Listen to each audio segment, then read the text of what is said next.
గౌరవ గవర్నర్ గారిని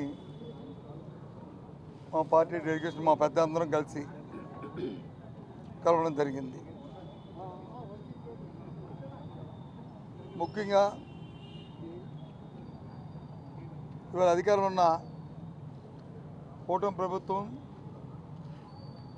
చంద్రబాబు నాయుడు నాయకత్వంలో వారు చేస్తున్న అగాత్యాలు కానీ వారు చేస్తున్న చట్ట వ్యతిరేకమైన చట్టాన్ని చేతిలో తీసుకుని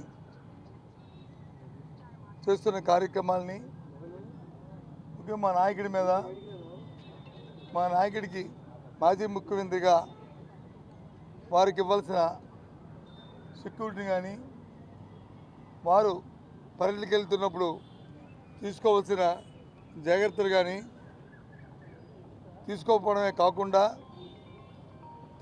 తిరిగి మళ్ళీ మా నాయకుడి మీద మా పెద్దల మీద అందరి మీద కూడా అక్రమ కేసుల్ని బనాయిస్తూ వారు చేస్తున్న చర్యల్ని గవర్నర్ గారి దృష్టికి తీసుకొచ్చాం.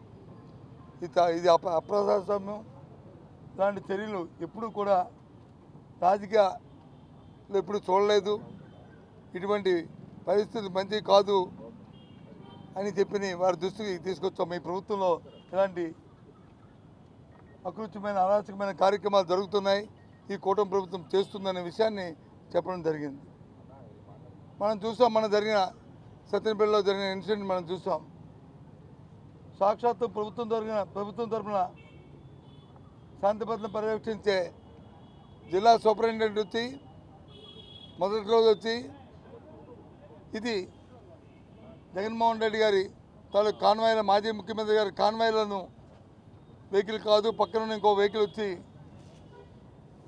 వారిని గుద్దింది, దానివల్ల అది ఇంజ్యూర్ అయింది అని తర్వాత వారిని వచ్చి తీసుకెళ్ళి అంబులెన్స్లో హాస్పిటల్లో ఆ పోలీసులే జాయిన్ చేయడం జరిగింది. ఆ తర్వాత ఎస్పీ కూడా స్టేట్మెంట్ కూడా ఇచ్చాడు. కానీ తదుపరి 2-3 రోజులు పోయిన తర్వాత ఏదైతే ప్రభుత్వం తాలూకు ఒత్తిడితో అక్రమంగా అది కాదు, ఇది జగన్మోహన్ రెడ్డి గారు పయనిస్తున్న కారు నుంచే జరిగింది.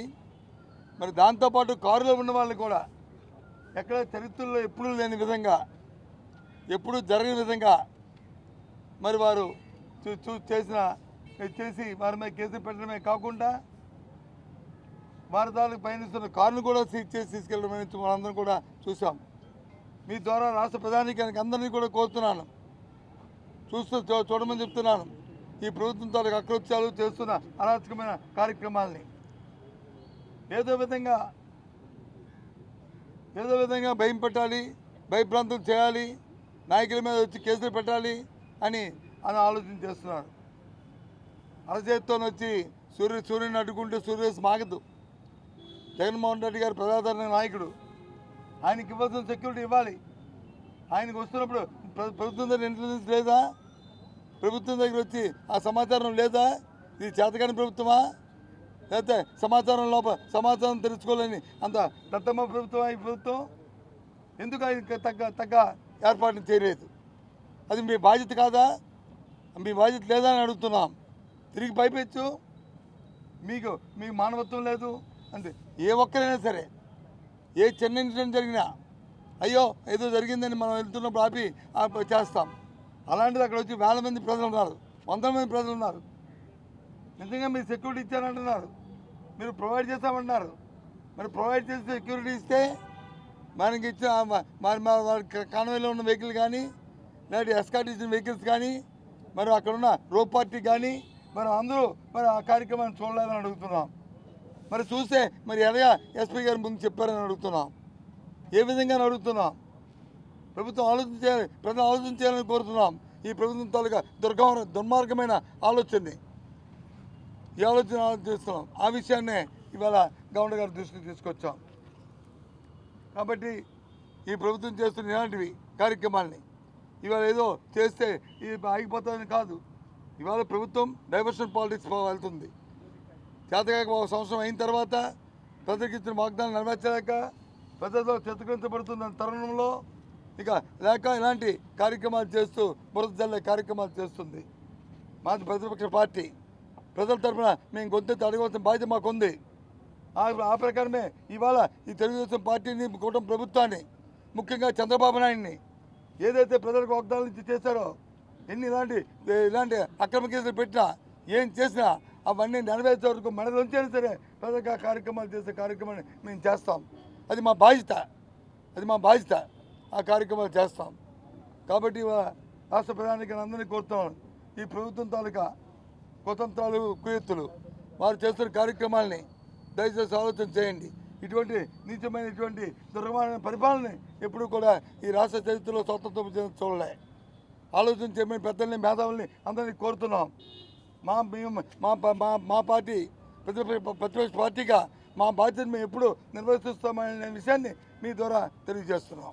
శాంతి భద్రతలకు విఘాతం కలిగిస్తే తొక్కిపెట్టి నార తీస్తాం, లేకపోతే మక్కలు ఇరగదీస్తాం అంటూ కూడా డిప్యూటీ సీఎం పవన్ కళ్యాణ్ మాట్లాడుతున్నాం. సరే, ఎవరు మాట్లాడే డిప్యూటీ సీఎం పవన్ కళ్యాణ్ మాట్లాడిన ఎవరితో ఏం చేస్తాడని నార తీస్తారా? ఎవరు నార తీస్తాడు?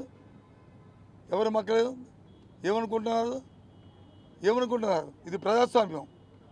ఈ ప్రజాస్వామ్యంలో ఎవరి మొక్కలు ఎవరు తెలియజేయకూడదు. ప్రజలు అందరి తాలూకా మొక్కలు తీస్తారు, నార తీస్తారు ప్రజలు. ఈ ప్రజాస్వామ్యంలో నుంచి హక్కు లేదు. నీ బాధ్యత కాదు. ఒక మాజీ ముఖ్యమంత్రి వెళ్తున్నప్పుడు అవ్వలేదు, మీరు ఎలా కొంత లేదు. అంతకుముందు చంద్రబాబు నాయుడు గారు ఆయన ప్రతిపక్ష నాయకుడు ఉన్నప్పుడు ఏమని చెప్పాడు? మీ ప్రభుత్వం బాధ్యత కాదా? ప్రభుత్వం తాలూకా ఇది కాదా? ప్రభుత్వం చేస్తున్న కార్యక్రమం చేయరా? ఎందుకు చేయరని అడిగారు లేదా? మరి ఇవాళ ఏమైందా గుణం? ఏమైందా బుద్ధి? ఏమైందా తాలూకా ఆలోచన? ఏవయ్యా మాటలు ఇవాళ నేను అడుగుతున్నా. ఏంటమ్మా? ఒక ఎమ్మెల్యేకి ఇవ్వాల్సినటువంటి భద్రతని మేము ఇస్తున్నాం అంటూ హోంమంత్రి పదే చెప్తున్న సరే, పనికిమాల మాటలు నేను ఏం మాట్లాడుతున్నాను? అండర్లైన్. పనికిమాల మాటలు ఇవి. బాధ్యత లేని మాటలు, బాధ్యతారహితమైన మాటలు. ఆయన ఒక ఎమ్మెల్యే కాదు, ఈ రాష్ట్రానికి మాజీ ముఖ్యమంత్రి. అది గుర్తుంచుకోవాలి. ఎమ్మెల్యే కాదు, మాజీ ముఖ్యమంత్రి. ఇవాళ నేను వచ్చి మేము ఎమ్మెల్సీనే కాదు, ఒక అపోజిషన్ లీడర్ కౌన్సిల్లో ఇవాళ. అది గుర్తుంచుకోవాలి. అంతేగాని మానేసి ఆయన ఎమ్మెల్సీయే, ఒక ఎమ్మెల్యే అంటే ఏంటి మాటలు? అంటే ఎంత బాధ్యతారహితంగా ఉంది, ఎంత బాధ్యత లేకుండా మాట్లాడుతున్నారు అనేది ప్రజలు గుర్తిస్తున్నారు. మరి బాధ్యత ఒక ఎమ్మెల్యే అంటే మరి అంతకుముందు కూడా చంద్రబాబు నాయుడు వెళ్ళినప్పుడు వచ్చి ప్రభుత్వానికి ఎందుకు లేదు హక్కు? మీరు ఎందుకు ఇది చూడలేదు? ఒక మాజీ ముఖ్యమంత్రి తెలియదా? మీకు జడ్పీఎస్ ఉన్నారని తెలియదా అని ఎందుకు అడిగారు? ప్రభుత్వానికి కొన్ని నిబంధనలు ఉంటాయి. చట్ట ప్రకారం ఎవరైనా సరే ప్రజాస్వామ్యంలో చట్టాన్ని గౌరవించాలి, చట్ట ప్రకారం నడవాలి, చట్టాన్ని దానికి అనుకుని వెళ్ళాలి, ప్రజాస్వామ్యాన్ని పరిరక్షించుకోవాలి. మా బాధ్యత మేము అదే చేస్తాం. మేము ఎక్కడ చట్టాన్ని డివైడ్ అవ్వం. మా బాధ్యత మేము నెరవేరుస్తాం. ప్రతిపక్ష పార్టీగా మా బాధ్యత నెరవేర్చుకుంటూ మరి అధికార పార్టీని పదే ప్రశ్నిస్తాం. వాళ్ళు నారతీయడం ఏంటి, వాళ్ళు మొక్కలు తీయడం ఏంటి, ఏంటనుకుంటున్నారు? ఇది తెలియక చిన్నతనంగా మాట్లాడుతుంది, తెలుగు తక్కువ మాటలు ఇవి. అవి ఇతరులు చేసుకోవాలి. ఓకే.